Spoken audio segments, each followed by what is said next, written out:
La vida en un barco pirata no era una fiesta interminable de ron y tesoros, como suelen mostrar las películas. Era, ante todo, una lucha diaria contra los elementos, el hambre y la enfermedad. Los hombres podían ser temerarios con el filo de la espada, podían desafiar a los cañones de un galeón español o resistir el rugido de un huracán. Pero había un enemigo silencioso y constante que ponía a prueba su ingenio: la comida que se echaba a perder. En alta mar no existía la posibilidad de entrar a un mercado ni de abastecerse en un puerto cada vez que lo deseaban. Una vez que la tripulación zarpaba, podía pasar semanas o incluso meses sin tocar tierra. Eso significaba que lo que llevaban en las bodegas debía resistir calor, humedad, ratas y moho. Una tarea casi imposible si pensamos en los métodos de conservación que existían en el siglo XVII y XVIII. Sin embargo, los piratas encontraron maneras sorprendentes de mantener la comida en condiciones aceptables, lo suficiente para no morir de hambre o enfermarse antes de alcanzar su próximo objetivo. La sal fue su primera gran aliada. No era un invento nuevo, pero en manos de los piratas se convirtió en un recurso vital. Los peces, la carne e incluso algunas aves capturadas eran frotados y cubiertos con capas gruesas de sal marina. Después se almacenaban en barriles herméticamente sellados. La sal extraía la humedad de los alimentos y retrasaba la descomposición. El resultado no era un banquete delicioso, sino piezas duras, saladas y muchas veces casi incomibles si no se mezclaban con agua o se cocinaban de nuevo. Pero para los piratas, eso era vida pura, comida que duraba semanas sin pudrirse. El pescado salado, en particular, se convirtió en un pilar de la dieta pirata. En zonas donde abundaban los bancos de peces, las tripulaciones dedicaban horas a pescar y luego a cubrir las capturas con sal hasta que la carne quedaba casi como piedra. Había relatos de marineros que tenían que romper los filetes con hachas antes de poder hervirlos. Sin embargo, esas rocas de pescado representaban la diferencia entre un estómago lleno y la muerte lenta por inanición. Además de salar, los piratas también recurrían al ahumado. Colgaban piezas de carne y pescado sobre braseros en zonas controladas del barco, donde el humo podía circular sin riesgo de incendiar la nave. Este proceso secaba los alimentos y les daba un sabor fuerte que ayudaba a disimular la ranciedad que, inevitablemente, aparecía con el tiempo. Aunque el humo impregnaba la madera y dejaba un olor intenso en las bodegas, para los piratas ese aroma significaba seguridad. Significaba que habría comida en los días difíciles. Las galletas marineras, conocidas como bizcocho o hardtack, eran otro recurso indispensable. Estos bloques duros de harina y agua, horneados hasta quedar prácticamente indestructibles, podían durar años si se mantenían secos. El problema era que rara vez permanecían secos. La humedad del mar y la presencia de insectos los convertían en un festín para gorgojos y larvas. Los piratas, sin embargo, no desperdiciaban nada. Comían las galletas infestadas sin inmutarse, a veces aplastando a los insectos con el dedo antes de llevárselas a la boca, y otras tantas tragándolos como una fuente adicional de proteína. Era asqueroso, sí, pero en alta mar la asquerosidad era secundaria frente al hambre. El ron, paradójicamente, también jugó un papel en la conservación. No porque se usara como alimento, sino porque servía para disimular el sabor del agua contaminada o de la carne medio podrida. Mezclado con líquidos en mal estado, el ron podía hacerlos más tolerables, y en algunos casos, ayudar a matar bacterias. Para los piratas, un barril de ron no solo era sinónimo de fiesta, también era una herramienta de supervivencia. No todos los alimentos podían conservarse por mucho tiempo, pero los piratas aprendieron a diversificar sus provisiones. Frutas cítricas, como limones y naranjas, eran tesoros en sí mismos porque prevenían el escorbuto, una enfermedad mortal causada por la falta de vitamina C. El problema era que estas frutas no duraban más de unas semanas. Por eso, cuando podían, los piratas saqueaban plantaciones costeras o barcos mercantes cargados de fruta, asegurándose así una reserva temporal de frescura en medio del océano. El ingenio pirata no se limitaba a métodos tradicionales. Cuando no tenían suficientes recursos, improvisaban. Hay registros de piratas que usaban miel para cubrir piezas de carne y pescado, ya que la miel tiene propiedades antibacterianas y ayuda a retrasar la descomposición. Otros intentaban fermentar alimentos para transformarlos en productos que duraran más, como encurtidos rudimentarios hechos en barriles. No era perfecto, pero cada día extra que podían arrancarle al alimento significaba otra jornada de supervivencia. El problema más constante era el agua potable. Aunque no era un alimento, era igual de esencial y mucho más difícil de conservar. El agua almacenada en barriles pronto adquiría un sabor nauseabundo, con algas y larvas flotando en ella. Para hacerlo más bebible, los piratas lo mezclaban con ron o cerveza débil, creando un líquido más tolerable. El alcohol ayudaba a mantenerla potable por más tiempo y evitaba que la tripulación muriera de sed antes de llegar al siguiente puerto o al próximo barco que capturarían. El moho era otro enemigo constante. Los barriles de harina, de arroz y de otros granos se infestaban con rapidez, sobre todo en los climas cálidos y húmedos del Caribe. Para combatirlo, los piratas abrían los barriles con frecuencia, aireaban el contenido y lo exponían al sol cuando era posible.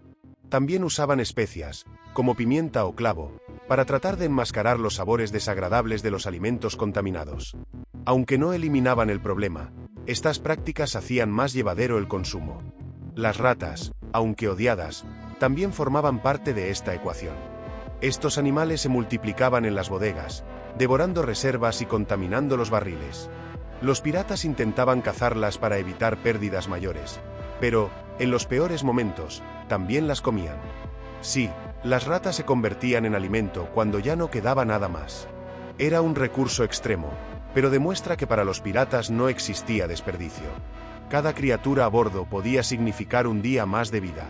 El miedo a quedarse sin provisiones también determinaba la manera en que los piratas planificaban sus viajes. Antes de zarpar, los capitanes calculaban cuántos días podían resistir con la comida disponible. Si la tripulación era demasiado grande, el riesgo de hambruna aumentaba. Por eso, algunas bandas piratas preferían barcos pequeños y tripulaciones más reducidas, porque era más fácil alimentarlos. En cambio, las grandes flotas corrían el peligro constante de quedarse sin comida en medio del mar. Además de los métodos prácticos, la mentalidad jugaba un papel fundamental. Los piratas estaban entrenados para aceptar que la comida nunca sería abundante ni deliciosa. El hambre constante endurecía sus estómagos y les permitía tolerar alimentos que para otros habrían sido incomibles. Ese aguante psicológico era tan importante como cualquier técnica de conservación. Lo cierto es que, sin estas prácticas, la piratería no habría durado. No importa cuán valientes fueran en combate, sin comida en las bodegas habrían sucumbido antes de llegar a su próxima presa. Cada barril de pescado salado, cada saco de galletas duras, cada fruta escondida entre las sogas era un tesoro tan valioso como el oro. Los piratas lo sabían, y por eso cuidaban sus reservas con tanto celo como cuidaban el botín robado. En el mar, la comida no era solo sustento. Era poder, era moral y era vida. Para los piratas, la comida no era solo un asunto de supervivencia física, también era un delicado equilibrio de justicia y disciplina. Robar un pedazo de pan duro o esconder un trozo de carne salada podía desatar una tormenta peor que la del propio mar. En la hermandad pirata, todos tenían derecho a la misma ración, sin importar si eran veteranos de 1000 batallas o recién llegados. Esa igualdad era el pegamento que mantenía unida a la tripulación, y romperla era considerado una traición imperdonable. Los castigos por robar comida eran rápidos y brutales. En algunos barcos, el culpable era azotado frente a todos para dar ejemplo. En otros, era encadenado durante días con la ración reducida a la mitad. Y en los casos más extremos, podía ser abandonado en una isla desierta, con apenas un cuchillo y un pedazo de bizcocho, condenado a valerse por sí mismo. El mensaje era claro: un pirata podía sobrevivir a la falta de oro, pero nunca al caos en las provisiones. La comida también estaba rodeada de supersticiones. Muchos piratas creían que arrojar pan al mar traía mala suerte, porque era como ofender al océano que los mantenía con vida. Otros decían que comer el primer pez de una captura atraía tormentas, así que lo apartaban como ofrenda al mar. Incluso había quienes juraban que ciertos alimentos, como el ajo o la cebolla, alejaban a los malos espíritus y protegían a la tripulación de enfermedades. Estas creencias, aunque primitivas, servían como reglas no escritas que ayudaban a preservar el orden en un entorno hostil. Los cocineros, muchas veces hombres que habían quedado inutilizados para el combate por heridas o enfermedades, jugaban un papel central. No eran simples sirvientes, de ellos dependía la moral de la tripulación. Un buen cocinero podía transformar pescado seco y galletas infestadas en un guiso que diera la ilusión de abundancia. Sabían cuándo añadir especias para disimular olores nauseabundos o cuándo mezclar ron con agua podrida para hacerla bebible. El cocinero era, en muchos sentidos, un mago que convertía lo inaceptable en tolerable. Había también un aspecto de creatividad culinaria en medio de tanta precariedad. Los piratas inventaban combinaciones con lo poco que tenían. Un guiso podía incluir trozos de carne salada, restos de pan duro, hierbas robadas de alguna plantación y hasta frutas medio podridas rescatadas de un barril. Todo hervido en un caldero daba como resultado un plato que, aunque lejos de ser delicioso, mantenía los estómagos llenos y la moral en pie. La variedad, por mínima que fuera, era un lujo que rompía la monotonía del pescado seco y las galletas duras. El aprovechamiento era total. Nada se desperdiciaba. Los huesos de animales servían para preparar caldos que aliviaban el hambre en los días más duros. Las pieles se secaban para fabricar parches o para reforzar las velas. Incluso las vísceras podían usarse como carnada en la pesca. Cada parte de un animal tenía una función, porque en el mar cada recurso era oro. En los momentos de abundancia, cuando se lograba capturar un barco mercante cargado de víveres, la cubierta del navío pirata se transformaba en un festín. Los hombres comían hasta el hartazgo, devoraban frutas frescas, carnes y panes suaves como si fuera el último día de sus vidas. Pero incluso en esas orgías de comida, había un lado práctico. Parte de los alimentos era inmediatamente salada, ahumada o almacenada. La experiencia les había enseñado que la abundancia podía durar unas horas, pero la escasez siempre regresaba. El contraste entre banquetes improvisados y días de hambre extrema moldeó la mentalidad pirata. Les enseñó a no confiar nunca en la fortuna, a siempre preparar un plan de respaldo y a valorar cada bocado. Esa filosofía fue lo que permitió que la piratería se extendiera durante décadas en mares implacables. El clima también era un enemigo constante de la comida. En los trópicos, el calor aceleraba la descomposición. Los barriles de carne podían apestar en cuestión de días, si no estaban bien sellados. La humedad hacía que los granos se llenaran de moho, y las tormentas podían arruinar provisiones enteras con un solo golpe de agua salada. Para enfrentar estos problemas, los piratas desarrollaron rutinas estrictas. Revisar los barriles cada cierto tiempo, mover las reservas para evitar que el fondo se echara a perder primero, y mantener fogatas controladas para secar la humedad en las bodegas. La disciplina se combinaba con la superstición en estas prácticas. Muchos piratas decían que si un barril se echaba a perder, significaba que alguien en la tripulación había ofendido al mar o había roto el código de igualdad en el reparto. De este modo, la culpa se transformaba en advertencia. Mantener la hermandad era la mejor forma de mantener la comida en buen estado. Los viajes largos eran la prueba definitiva. Imagina un barco con más de 100 hombres, navegando durante meses sin tocar tierra. Cada uno necesitaba comida y agua todos los días. Las reservas iniciales, por muy grandes que fueran, rara vez alcanzaban hasta el final. Así, los piratas dependían de la caza, la pesca y los saqueos para reponer lo perdido. Pero incluso entonces, las técnicas de conservación eran lo que marcaba la diferencia. Un pescado mal salado podía arruinar un barril entero, condenando a decenas de hombres al hambre. Un descuido en el secado de las velas podía dejar la bodega húmeda y convertir los granos en una masa de moho inutilizable. La disciplina era cuestión de vida o muerte. Los testimonios de la época están llenos de ejemplos de ingenio. Hay registros de tripulaciones que sobrevivieron comiendo tortugas marinas capturadas en cubierta y manteniendo su carne fresca viva dentro del barco hasta que la necesitaban. Otros piratas usaban cáscaras de coco como recipientes improvisados para almacenar líquidos. Incluso hay historias de hombres que mezclaban agua de mar con agua dulce para estirarla lo máximo posible, a pesar de los efectos dañinos que eso tenía en el cuerpo. En el fondo, cada solución tenía un costo. El pescado salado desgastaba los dientes y causaba sed extrema. El agua contaminada enfermaba a la tripulación. Las galletas infestadas de insectos debilitaban los estómagos. Pero para los piratas, esos costos eran aceptables frente a la alternativa, la muerte lenta por inanición. Y sin embargo, lo más sorprendente es que estas prácticas, por rudimentarias que fueran, funcionaron. Los piratas lograron mantener sus barcos operativos durante meses, enfrentando tormentas, combates y persecuciones, gracias a una combinación de ingenio, disciplina y brutalidad. La comida, tan simple y tan olvidada en los relatos románticos, era en realidad el centro de su mundo. La vida en alta mar no solo consistía en batallas y saqueos. La verdadera lucha se libraba día tras día contra el hambre y la descomposición.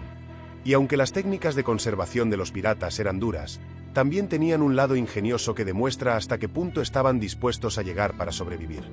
Uno de los métodos más efectivos era el uso de barriles herméticamente sellados.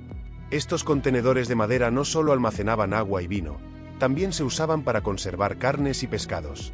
Los carpinteros de a bordo, expertos en reparar grietas en las cubiertas, dedicaban buena parte de su tiempo a mantener estos barriles en perfecto estado. Una fuga mínima podía significar la pérdida de raciones enteras.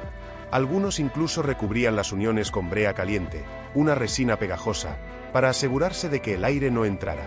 El humo también era un aliado indispensable.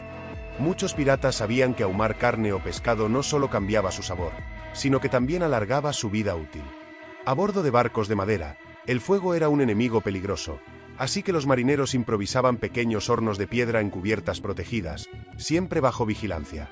El humo impregnaba las fibras de la comida y actuaba como un escudo invisible contra los hongos y bacterias. De esta forma, un trozo de carne podía durar semanas, incluso en medio del calor húmedo del Caribe. El ron cumplía otra función más allá de embriagar a la tripulación. Mezclado con agua, servía para desinfectar y evitar que el líquido se pudriera demasiado rápido. El ron también se usaba como medicina improvisada, para limpiar heridas, calmar dolores y, por supuesto, para conservar alimentos. Muchos piratas empapaban frutas secas en ron, creando un manjar que resistía el paso del tiempo y que además daba un golpe de energía en los momentos más duros. Los cítricos eran tesoros aún más valiosos que el oro. No solo prevenían el escorbuto, también servían como conservantes naturales. Algunos capitanes ordenaban exprimir limones o naranjas sobre pescados antes de salarlos, creando una capa ácida que retrasaba su descomposición. Otros simplemente repartían rodajas entre la tripulación, sabiendo que cada bocado era un escudo contra la enfermedad más temida del mar. El ingenio no se detenía allí. Para combatir la humedad, los piratas colgaban sacos de granos y harinas en lo alto de la bodega, lejos del contacto directo con el suelo, donde el agua salada podía filtrarse. Colocar los sacos en alturas también mantenía alejadas a las ratas, aunque estas criaturas siempre encontraban maneras de infiltrarse. Algunas tripulaciones llegaron a usar gatos a bordo, pero la mayoría confiaba en trampas rudimentarias hechas de madera y clavos. Perder un saco de grano por culpa de los roedores era tan grave como perder un cañón en combate. Y sin embargo, pese a todas estas precauciones, la realidad era dura. Había momentos en los que la comida simplemente se echaba a perder. Entonces, los piratas recurrían a una brutal lógica: comer lo que quedaba, aunque estuviera en mal estado, o enfrentar el hambre. Hay relatos de hombres que devoraron carne con gusanos, pan con moho verde y pescado con olor insoportable. Para ellos, el asco era un lujo que no podían permitirse. Mientras llenara el estómago, cualquier cosa era aceptable. Lo más sorprendente es que estas prácticas, que hoy nos parecen primitivas, inspiraron métodos que siglos después se perfeccionaron en la marina moderna. La idea de raciones igualitarias, de barriles sellados, de usar cítricos contra el escorbuto, todo comenzó en parte con esos piratas que, sin darse cuenta, estaban escribiendo las primeras páginas de la ciencia de la conservación en alta mar. El alimento no solo mantenía con vida a los piratas, también definía su moral y su disciplina. Una tripulación bien alimentada peleaba con más furia, resistía mejor las tormentas y era menos propensa a amotinarse. Por eso, para muchos capitanes, la gestión de la comida era tan importante como la estrategia en combate. Perder un barril de carne podía significar perder la lealtad de los hombres. Y una tripulación hambrienta era mucho más peligrosa que cualquier cañonazo enemigo. Las historias de saqueos confirman esta obsesión. Muchas veces, los piratas preferían asaltar barcos cargados de víveres antes que naves repletas de oro. Un cofre lleno de monedas no calmaba la sed ni llenaba el estómago. En cambio, un cargamento de harina, carne salada o frutas exóticas podía mantener un barco operativo durante meses. La riqueza real, en medio del mar, no estaba en los tesoros enterrados, sino en los barriles que resistían el paso del tiempo. Con el tiempo, esta lucha constante contra la descomposición se convirtió en parte de la identidad pirata. Mientras los libros y las películas modernas se enfocan en espadas, banderas negras y mapas de tesoros, los propios piratas sabían que su verdadero desafío era mucho más simple y mucho más cruel: lograr que la comida no se arruinara antes de llegar al próximo puerto. Imagina estar en la cubierta de un barco en plena tormenta, con el viento aullando y las olas golpeando como martillos. En medio de ese caos, un grupo de hombres protegía un barril de agua o un saco de galletas como si fuera el mayor tesoro de la humanidad. Esa imagen, aunque menos romántica que un cofre de oro, es mucho más fiel a lo que realmente significaba la vida pirata. Hoy en día, cuando pensamos en conservación de alimentos, nos vienen a la mente refrigeradores, empaques al vacío y químicos modernos.